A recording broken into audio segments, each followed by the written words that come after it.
Quisiera, ante todo, agradecer a los organizadores de esta escuela para jóvenes de permitirme tener el honor de compartir con ustedes una charla breve sobre la hepatitis autoinmune. ¿Cómo definimos esta enfermedad? Como una enfermedad inflamatoria del hígado, cuya etiología es desconocida y que, si no se trata oportunamente, lleva a la destrucción progresiva del parénquima hepático y a la insuficiencia hepática. Reconocemos dos tipos de hepatitis autoinmune según el autoanticuerpo circulante: antimúsculo liso, antinúcleo o ambos, el antimicrosoma de hígado y de riñón y el anticitosol o ambos. Estos anticuerpos han sido bien, identificados, y el antígeno contra los cuales están dirigidos es conocido. En el caso de los antimúsculo liso, reconocen los filamentos de actina y no la actina globular. Es el más frecuente en los pacientes con hepatitis autoinmune de tipo 1. Los antinúcleos son menos específicos y reconocen una variedad de antígenos nucleares. Los antimicrosomas de hígado y riñón están dirigidos contra el citocromo P450 de la familia 2D, el 2D6, y el anticitosol contra la formiminotransferasa ciclodiaminasa. Lo interesante en la hepatitis autoinmune de tipo 2 es que encontramos los dos anticuerpos en más del 30% de los pacientes. Existen otros autoanticuerpos que nos pueden ayudar, pero digamos que globalmente, actualmente, menos del 10% de los pacientes con hepatitis autoinmune son lo que llamamos seronegativo, en los cuales no identificamos ninguno de estos anticuerpos. Algo importante también en los casos de hepatitis autoinmune es, para reconocer y diagnosticar la hepatitis autoinmune, que es una enfermedad predominante en niñas. En pediatría, en la hepatitis autoinmune de tipo 1, si miramos aquí, que corresponden aproximadamente al 25% de todas las hepatitis autoinmunes que se van a diagnosticar al curso de una vida, el 75% son niñas. En el caso de la hepatitis autoinmune del tipo 2, 90% son niñas y 10% solamente varones. Y esta es una enfermedad que es predominante en pediatría con respecto a las otras edades. La clínica nos muestra que la edad promedio para el desarrollo o el diagnóstico de una hepatitis autoinmune es una edad de 10 años y para el tipo 2 de 6.5 años. Lo que es importante y que nos debe llevar a una reflexión es el tiempo que tardamos en hacer el diagnóstico desde la aparición de los primeros síntomas. En el caso de la hepatitis autoinmune de tipo 1 es 4 meses, 2 meses para el tipo 2, pero ustedes ven que esto va de 2 semanas a 24 meses y de 1 semana a 16 meses. O sea, entre la aparición del primer síntoma, que nos podría haber hecho pensar en una hepatitis autoinmune, y el momento del diagnóstico puede transcurrir muchos meses. Y una de las razones fundamentales es que esta enfermedad tiene una evolución fluctuante, con picos de actividad y picos de remisión espontánea, aunque nunca completa, pero de remisión espontánea. Esto es una de las trampas en el diagnóstico de la hepatitis autoinmune. En pediatría, prácticamente la mitad de hepatitis autoinmune se presenta como si fuera un síndrome de hepatitis aguda, con o sin ictericia, en el cual se detecta un aumento más o menos importante de transaminasas, o como una enfermedad crónica del hígado, con estigmas a nivel de la piel, angioma estelar, eritema palmar, con signos de hipertensión portal, o a través de una búsqueda en pacientes que presentan otra enfermedad autoinmune. Lo que es interesante, dijimos que se presenta como una hepatitis autoinmune, pero un porcentaje de esas, como una hepatitis aguda, perdón, pero un pequeño porcentaje de esas hepatitis agudas se presentan en forma fulminante o subfulminante. Lo que es interesante es que esas formas fulminantes o enfermedad hepática aguda severa se presentan en el tipo 1 alrededor de la edad de la adolescencia o fines de la pubertad, principios de la adolescencia. En cambio, en los pacientes con hepatitis autoinmune de tipo 2 se presenta tempranamente en la vida. Esto es otra diferencia fundamental entre el tipo 1 y 2. Si tenemos una hepatitis grave, aguda grave, en una edad temprana, menos de 2 años o alrededor de los 2 años de vida, vamos a pensar en una hepatitis autoinmune de tipo 2. En la pubertad, sobre todo en un tipo 1. Esto no es exclusivamente así, pero es en la mayoría de los casos así. Dijimos que se presenta con hepatitis, síndrome de hepatitis aguda alrededor de la mitad de los casos, eventualmente con una ictericia. La mayoría de los pacientes tienen una hepatomegalia. Excepcionalmente vemos pacientes con una evolución de larga data, en los cuales existe ya una atrofia del hígado. Esa es la mitad de los pacientes aproximadamente también presentan signos de hipertensión portal, como cuando identificamos, por ejemplo, una esplenomegalia. No obstante, la frecuencia de la cirrosis en el momento del diagnóstico, mostrándonos que el diagnóstico es tardío, la presentación como un sangrado gastrointestinal, una hemorragia gastrointestinal por varices, sobre todo varices esofágicas, es una eventualidad rara. Los elementos de laboratorio que nos llevan al diagnóstico es un aumento de transaminasas, pero las transaminasas pueden estar cercanas a la normal.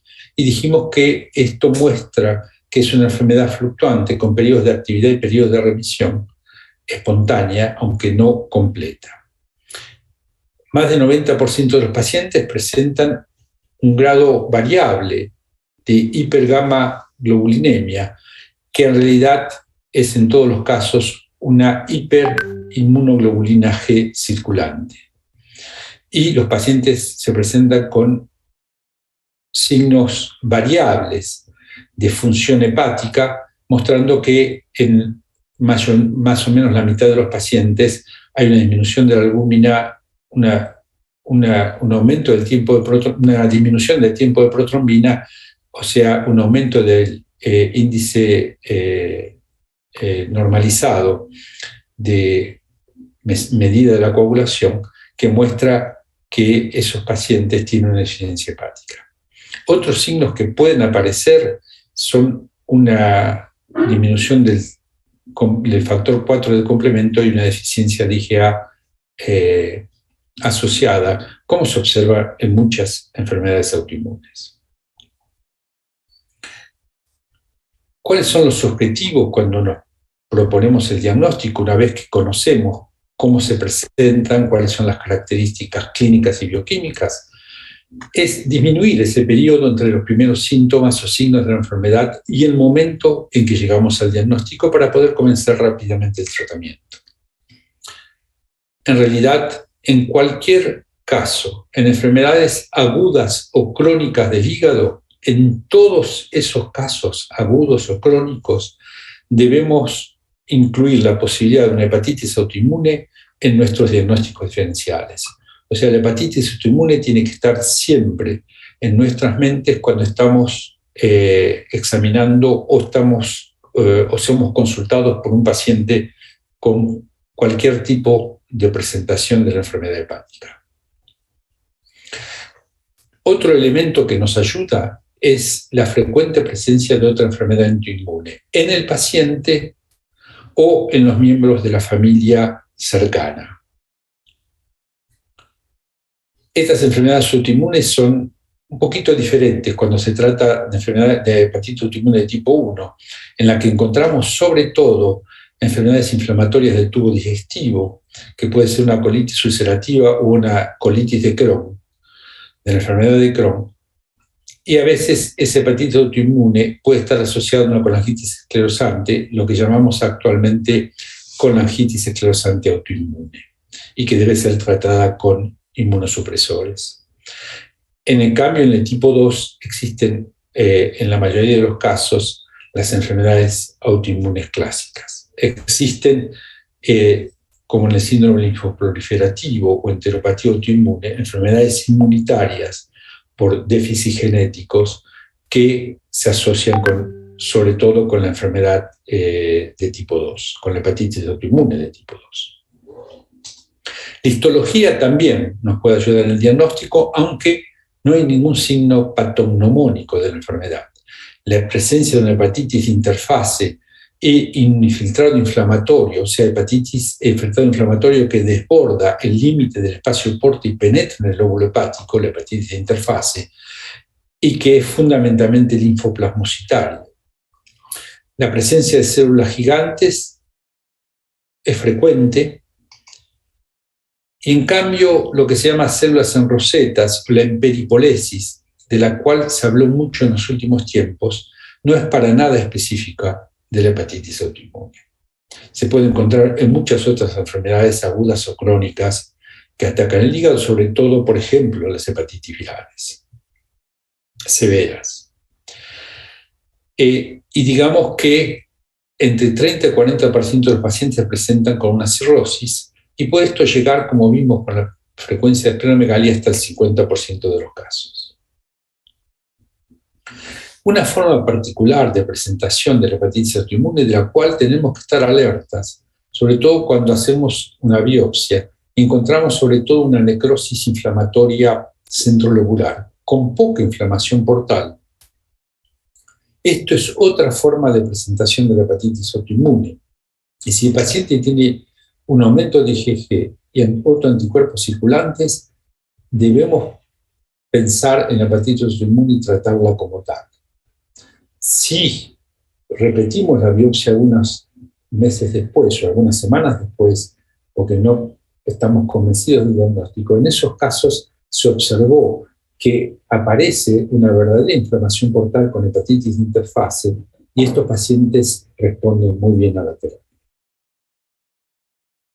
Resumiendo los criterios clínicos del laboratorio que ayudan al diagnóstico, sobre todo el sexo femenino, la presencia de IgG circulante elevada, la presencia de uno de los autoanticuerpos típicos o dos de ellos, la presencia de otras enfermedades autoinmunes, algunas características histológicas y finalmente la respuesta al tratamiento inmunosupresor.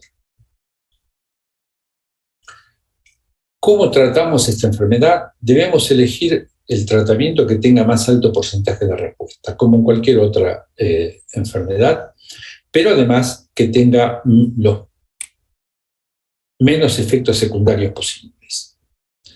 Y la elección debemos considerar, cuando estamos delante del paciente, cómo lo vamos a tratar, debemos considerar la edad del paciente y el sexo. Es difícil indicar altas dosis de corticoides a una niña de 16 años que, sabiendo que esa alta dosis de corticoides va a alterar la imagen corporal. Sobre todo si esa niña ya tenía problemas de imagen corporal antes del tratamiento. Es difícil tratar con ciclosporina, por ejemplo, un inhibidor de calcineurina, pacientes que tienen una glomerulonefritis.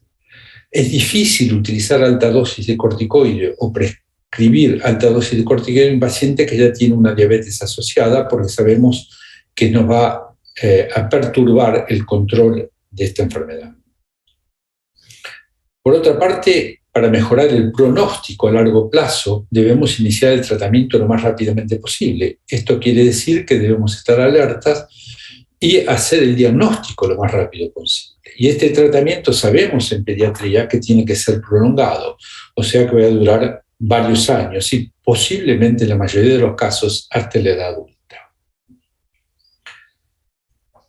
El objetivo del tratamiento debe ser la normalización completa de transaminasas y de inmunoglobulinas G séricas. Esto es lo que se llama obtener la remisión completa. El tratamiento habitual de comienzo son corticoides, alrededor de 2 miligramos por kilo, con máximo de 60 miligramos, asociado o no con azatioprina desde el comienzo, en dosis de 1 a 1,5 miligramos por kilo por día. Con esto se obtiene una remisión en alrededor de 85-90% de los pacientes. Estamos hablando de remisión al año de comenzado el tratamiento. El problema es que sabemos que todos estos pacientes con esas altas dosis de corticoides van a desarrollar aumentar la grasa troncular, desarrollar una fascia cushingoide, van a tomar peso, va a estabilizar su crecimiento, o sea que no van a crecer durante ese periodo y van a tener complicaciones más severas como el desarrollo de vergeture o osteoporosis, eventualmente cataratas. Y en un pequeño porcentaje, pero importante por la severidad, pueden desarrollar psicosis y altas dosis de corticoides pueden llevar al suicidio.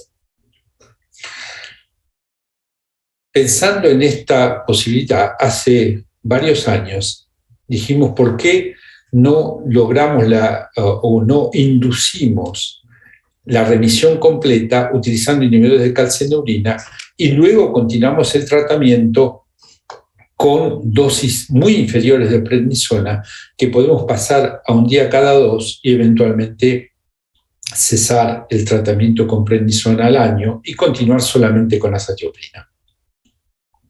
Este tratamiento, ustedes tienen aquí los niveles de inmunosupresión que se asemejan a los niveles que se usan después de un trasplante hepático, o sea que la hepatitis autoinmune tiene una actividad inflamatoria generalmente severa y necesita un tratamiento importante. Con este tratamiento logramos que alrededor de los 6 meses, alrededor del 70% de los pacientes se encuentran en remisión completa y 95% de los pacientes en remisión completa al año. O sea que es prácticamente de una eficacia muy similar a los corticoides y a la azatioprina. Y la otra ventaja es que, como lo utilizamos solamente para inducir la remisión completa, los efectos secundarios como la hipertricosis o la hipertrofia gingival que se observa en 60% de los pacientes fue siempre transitoria, desaparece rápidamente sin dejar secuelas. Un poquito más difícil de tratar el pequeño porcentaje que desarrolla cefaleas y en 10% de los pacientes se observó una pérdida de peso transitoria, eventualmente actividad inflamatoria y pérdida de apetito hasta que esto se controló. Digamos entonces como conclusión de esta parte que la ciclosporina es un agente inmunosupresor eficaz en casos de hepatitis autoinmune y es seguro cuando es utilizado por colegas que están acostumbrados a utilizar este inhibidor de calcinurina y pueden medir rápidamente y frecuentemente los niveles sanguíneos, es muy eficaz para inducir la remisión completa en estos casos. Estamos hablando de tratamientos tipos, pero hacia lo que tenemos que ir, nuestro objetivo final, debería ser individualizar los tratamientos. Y una manera de decir cuándo vamos a utilizar una inmunosupresión, porque hay pacientes que pueden comenzar con inmunosupresión menos baja, o más baja, perdón, que la que hemos enunciado, son en pacientes que no tienen insuficiencia hepática, que tienen signos inflamatorios relativamente bajos, incluyendo la histología. Cuando existe una insuficiencia hepática, cuando se trata de una hepatitis autoinmune de tipo 2, cuando la inflamación, los signos inflamatorios son severos, probablemente necesitamos la asociación de más de uno de estos regímenes para lograr rápidamente la remisión y evitar el desarrollo o la progresión rápida de la cirrosis. Les agradezco muchísimo por su atención y espero que tengamos tiempo y preguntas interesantes para discutir luego. Muchísimas gracias.